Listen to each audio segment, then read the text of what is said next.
ವೀರೇಂದ್ರ ಹೆಗಡೆ ವಿರುದ್ಧ ಅಪಪ್ರಚಾರ ನಡೆಸಲು ಕೊಡಗಿನಲ್ಲಿ ನಡೆದಿತ್ತು ಹುನ್ನಾರ. ಧರ್ಮಸ್ಥಳದ ಬಗ್ಗೆ ಅಪಪ್ರಚಾರ ಹಾಗೂ ವೀರೇಂದ್ರ ಹೆಗಡೆ ಅವರ ವಿರುದ್ಧ ಒಂದಲ್ಲ ಒಂದು ರೀತಿಯಲ್ಲಿ ಅವರ ವಿರುದ್ಧ ಷಡ್ಯಂತ್ರ ನಡೆಯುತ್ತಿದ್ದು, ಇದರ ಬಗ್ಗೆ ಒಂದೊಂದೇ ಪ್ರಕರಣಗಳು ಇದೀಗ ಬಯಲಿಗೆ ಬರುತ್ತಿವೆ.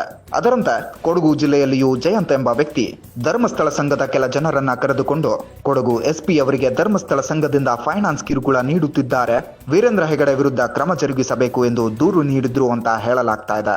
ಅದಲ್ಲದೆ ಧರ್ಮಸ್ಥಳ ಸಂಘದಿಂದ ಹಣ ನೀಡುವುದಿಲ್ಲ ಎಂಬ ಬದಲಾಗಿ ತಮ್ಮ ಹೆಸರಿನ ಬ್ಯಾಂಕ್ ಅವರು ಹಣ ನೀಡುತ್ತಾರೆ ಎಂದು ಕೆಲ ಮಹಿಳೆಯರಿಗೆ ಜಯಂತ್ ಎಂಬ ವ್ಯಕ್ತಿ ಪ್ರಚೋದನೆ ಕೊಟ್ಟಿದ್ದ ಎಂದು ಹೇಳಲಾಗ್ತಾ ಇದೆ.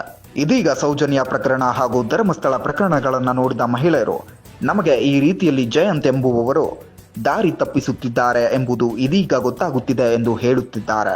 ನಾನು ವಿರಾಜಪೇಟೆ ನೆಹರು ನಗರದಲ್ಲಿರುವ ಶ್ರೀ ಕ್ಷೇತ್ರ ಧರ್ಮಸ್ಥಳ ಸಂಘದ ಸುಬ್ರಹ್ಮಣ್ಯ ಸಂಘದಲ್ಲಿ ನಾನು 3 ವರ್ಷಗಳಿಂದ ವ್ಯವಹಾರ ಮಾಡ್ತಾ ಇದ್ದೀನಿ. ಈಗ ಒಂದು 4 ತಿಂಗಳಿಂದ ನಾನು ಒಂದು 4 ಲಕ್ಷ ಸಾಲ ತಗೊಂಡು ಒಂದು ಸ್ವಂತ ಉದ್ಯೋಗನ ನಾನು ಶುರು ಮಾಡಿದ್ದೀನಿ. ಪ್ರಾರಂಭದಲ್ಲೆಲ್ಲ ಚೆನ್ನಾಗಿ ಹೋಗ್ತಾ ಇತ್ತು, ಚೆನ್ನಾಗಿ ನಾನು ವ್ಯಾಪಾರ ಎಲ್ಲ ಮಾಡ್ತಾ ಇದ್ದೆ. ಆದ್ರೆ ನನ್ನ ಮಕ್ಕಳ ಅನಾರೋಗ್ಯದ ಕಾರಣದಿಂದಾಗಿ ನನಗೆ ಬೇರೆ ಬೇರೆ ಮೈಕ್ರೋ ಫೈನಾನ್ಸ್ ಗಳಲ್ಲೆಲ್ಲ ಸಾಲ ತಗೋಬೇಕಾಯ್ತು, ಬೇರೆ ಕಡೆ ಕೈ ಸಾಲಗಳು ಕೂಡ ತಗೊಳ್ಬೇಕಾಯ್ತು. ಇದರಿಂದ ನನಗೆ ಸ್ವಲ್ಪ ಸಂಘಗಳಿಗೆ ಕಟ್ಟಲಿಕ್ಕೆ ಸಮಸ್ಯೆ ಆಗ್ತಾ ಇತ್ತು. ಹಾಗೆ ನನಗೆ ಬೇರೆ ಮೈಕ್ರೋ ಫೈನಾನ್ಸ್ ಗಳಿಂದ ಕೂಡ ನನಗೆ ತುಂಬಾ ಕಿರುಕುಳ ಆಗ್ತಾ ಇತ್ತು.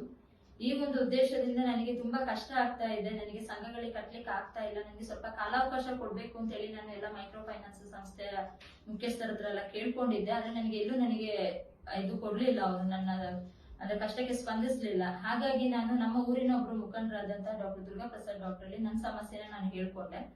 ಅವರು ಈ ರೀತಿ ಅಂದ್ರೆ ನಾಗರಿಕರ ಪರ ತುಂಬಾ ಅನ್ಯಾಯಗಳ ವಿರುದ್ಧ ಹೋರಾಡಿದವರು ಅಂತ ನನಗೆ ಗೊತ್ತಿತ್ತು. ಹಾಗಾಗಿ ನಾನು ಅವರ ಹತ್ರ ಹೋಗಿದ್ದೆ.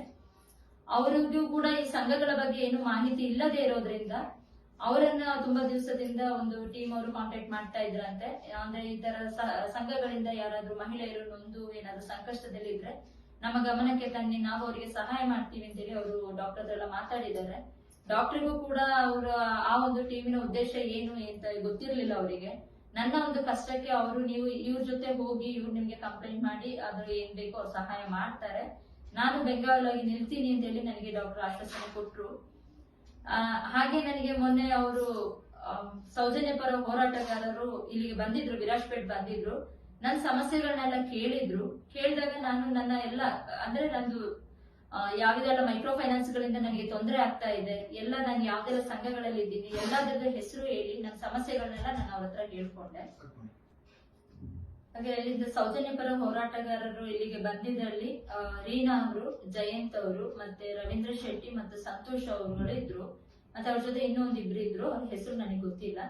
ಅವ್ರು ನನ್ನ ಸಮಸ್ಯೆಗಳೆಲ್ಲ ಕೇಳಿದಾಗ ನಾನು BSS ಸಮಸ್ತ ಮತ್ತೆ ಸೌತ್ ಇಂಡಿಯಾ ಮೈಕ್ರೋ ಫೈನಾನ್ಸ್ ಇಂತ ಇವುಗಳಿಂದೆಲ್ಲ ಆಗ್ತಾ ಇದ್ದಿದ್ದು. ಮತ್ತೆ ಧರ್ಮಸ್ಥಳ ಸಂಘದಲ್ಲಿ ಒಂದು ನಾವು ಕಂತು ಕಟ್ಟೋದು ಇದಾದಾಗ ನಮ್ಗೆ ಆ ಕಡೆ ಈ ಕಡೆ ಆದಂತ ಮಾತುಕತೆ ಅದನ್ನೆಲ್ಲ ನಾನು ಅವ್ರಿಗೆ ವಿವರವಾಗಿ ಹೇಳ್ತಾ ಹೋದೆ. ಅದನ್ನ ಅವರೊಂದು ವಿಡಿಯೋ ಕೂಡ ಮಾಡಿದ್ರು. ಒಂದು 4 ಅವರ್ ನನ್ನ ಜೊತೆ ಆ ವಿಷಯ ಚರ್ಚೆ ಮಾಡಿ ಎಲ್ಲಾ ಸಮಸ್ಯೆಗಳನ್ನ ಕೇಳ್ಕೊಂಡು ಅವರು ವಿಡಿಯೋ ಕೂಡ ಮಾಡಿದ್ರು. ನಾನು ಒಂದೊಂದು ಸಂಘದಿಂದ ಏನೆಲ್ಲ ಸಮಸ್ಯೆಗಳು ಆಗ್ತಾ ಇತ್ತು ನಾನು ಅದನ್ನೆಲ್ಲ ಬಿಡಿಸಿ ಹೇಳಿದ್ದೀನಿ. ಆದ್ರೆ ಅವರು ವಿಡಿಯೋದಲ್ಲಿ ಈಗ ನೆನ್ನೆ ಅದು ವಿಡಿಯೋ ಬಿಡುಗಡೆ ಆಗಿರೋದು, ಅದು ಮೊದಲು ವಿಡಿಯೋ ಮಾಡಿದಾಗ ನನಗೆ ಅದ್ರ ಬಗ್ಗೆ ಗೊತ್ತಾಗ್ಲಿಲ್ಲ. ಆದ್ರೆ ನಾನು ಹೇಳಿರೋ ಎಲ್ಲಾ ವಿಷಯಗಳನ್ನ ಅವರು ತಗೊಂಡು ಅದನ್ನ ಎಲ್ಲ ಎಡಿಟ್ ಮಾಡಿ ಎಲ್ಲಾ ಸಮಸ್ಯೆಯನ್ನು ಧರ್ಮಸ್ಥಳ ಸಂಘದಿಂದಲೇ ಆಗಿದೆ ಅಂತ ಹೇಳಿ ಅವರಲ್ಲಿ ತೋರಿಸಿದ್ದಾರೆ.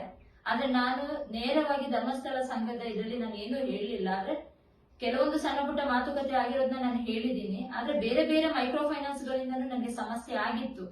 ಆದ್ರೆ ಇವರು ಅದನ್ನ ಯಾವ್ದನ್ನೂ ಅಲ್ಲಿ ತೋರಿಸ್ಲಿಲ್ಲ. ಅಲ್ಲಿ ಎಲ್ಲಾ ಸಮಸ್ಯೆನೂ ಧರ್ಮಸ್ಥಳ ಸಂಘದಿಂದನೇ ಆಗಿದೆ ಅಂತೇಳಿ ಆ ವಿಡಿಯೋದಲ್ಲಿ ತೋರಿಸಿದ್ದಾರೆ. ಇದರಿಂದ ನನಗೆ ಈ ಊರಿನಲ್ಲಿ ತುಂಬಾ ತೊಂದರೆ ಆಗ್ತಾ ಇದೆ ನನಗೆ.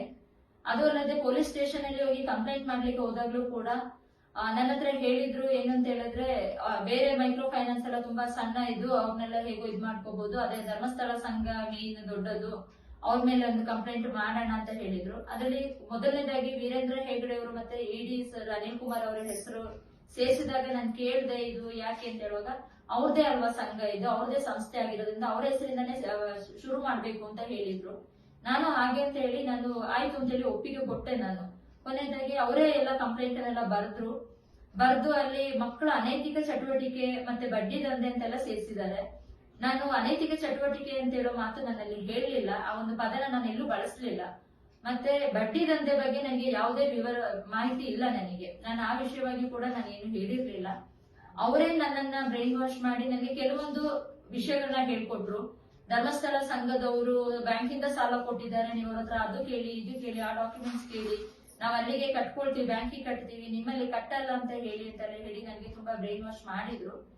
ನಾನು ಅದೇ ರೀತಿ ನಾನು ಆಯ್ತು ಅಂತ ಹೇಳ್ಬಿಟ್ಟು ಅವರು ಅಪ್ಲಿಕೇಶನ್ ಬರ್ದಿದ್ದನ್ನ ನಾನು ಸರಿಯಾಗಿ ಗಮನ ಕೊಟ್ಟು ಓದದೆ ನಾನು ಸೈನ್ ಹಾಕಿ ಕೊಟ್ಟಿದ್ದೀನಿ. ಅದಾದ ಮಾರನೇ ದಿನನೇ ನನಗೆ ಗೊತ್ತಾಗಿದ್ದು ಏನಂತ ಹೇಳಿದ್ರೆ, ಅದು ವೀರೇಂದ್ರ ಹೆಗಡೆ ಅವರು ಮತ್ತು ಇಡಿ ಅನಿಲ್ ಕುಮಾರ್ ಅವರ ಮೇಲೆ ನೇರವಾಗಿ ಕಂಪ್ಲೇಂಟ್ ಆಗಿದೆ ಅಂತ ನನಗೆ ಗೊತ್ತಾಗಿದ್ದೆ ನೆಕ್ಸ್ಟ್ ದಿವಸ. ಅಲ್ಲಿವರೆಗೆ ನನಗೆ ಗೊತ್ತಾಗ್ಲಿಲ್ಲ. ಅಂದ್ರೆ ಇವರು ಅವ್ರದೇ ಸಂಸ್ಥೆ ಆಗಿರೋದ್ರಿಂದ ಅವ್ರ ಹೆಸರಿಂದ ಶುರು ಮಾಡ್ತಾ ಇರೋದು ಅಂತ ಹೇಳಿದ್ರು. ಅವರಿಗೆ ಬೇಕಾಗಿದ್ದು ಒಂದೇ, ಧರ್ಮಸ್ಥಳ ಸಂಘದ ಮೇಲೆ ಒಂದು ಕಂಪ್ಲೇಂಟ್ ಆಗಿರುವಂತ ಒಂದು ಕಾಪಿ ಬೇಕಿತ್ತು. ಅದು ನನ್ನ ಅಸಹಾಯಕತೆನ ಅವರು ಬಳಸ್ಕೊಂಡು ಅದು ಅವರು ಈ ಧರ್ಮಸ್ಥಳ ಸಂಘದ ಮೇಲೆ ಕಂಪ್ಲೇಂಟ್ ನ ರಿಜಿಸ್ಟರ್ ಮಾಡಿದ್ದಾರೆ.